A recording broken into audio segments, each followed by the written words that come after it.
But first, in his State of the Union address last night, President Trump made a bold promise. His administration will try to end the spread of HIV/AIDS in the United States. William Brangham, who's covered this epidemic extensively for the NewsHour, reports on what it might take to make that promise a reality.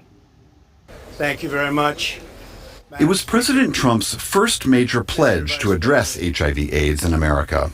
My budget will ask Democrats and Republicans to make the needed commitment to eliminate the HIV epidemic in the United States within 10 years. The president didn't specify how much money he'd put forward, but administration officials confirmed today it would be new funding, not dollars reallocated from other programs. Today, more than 1.1 million Americans are living with HIV, and there are some 40,000 new infections every year. The administration says it's aiming to reduce those new infections by 75% over 5 years and by at least 90% by 2030. It's focusing on 48 specific counties where over half those new infections occur. It also pointed to 7 states in the southern U.S. with a substantial HIV burden. The southern U.S. is also home to half of all undiagnosed infections.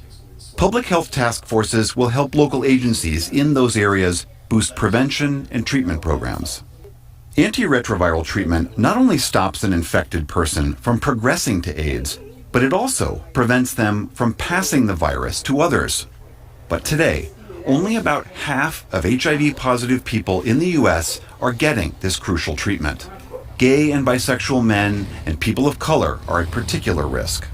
Administration officials said they'll also continue to expand the use of the HIV prevention drug called PrEP. It's known commercially as Truvada. It's effective but expensive. Officials today said additional funding for PrEP is crucial. Other proven prevention tools, like needle exchanges, can also help prevent the virus's spread. But ending this epidemic still faces many challenges. In our series on HIV/AIDS last year, we visited Miami, Florida, one of the epicenters of HIV in America. There, Dr. Hansel Tooks, who ran the only needle exchange program in the entire state, described why ending AIDS was still so difficult. I think unfortunately what's happened in Florida and here in Miami is in the absence of needle exchange, in the absence of comprehensive sexual education, in the absence of widespread access to PrEP, this is what happens. You have a city that has no control over the current HIV epidemic. Together we will defeat AIDS in America and beyond. And while the president made this pledge last night, his administration's policies have, in other ways, undercut that very effort. The Trump administration has worked to gut substantial portions of the Affordable Care Act and the expansion of Medicaid. About half of those receiving care for HIV in America do so through Medicaid or Medicare.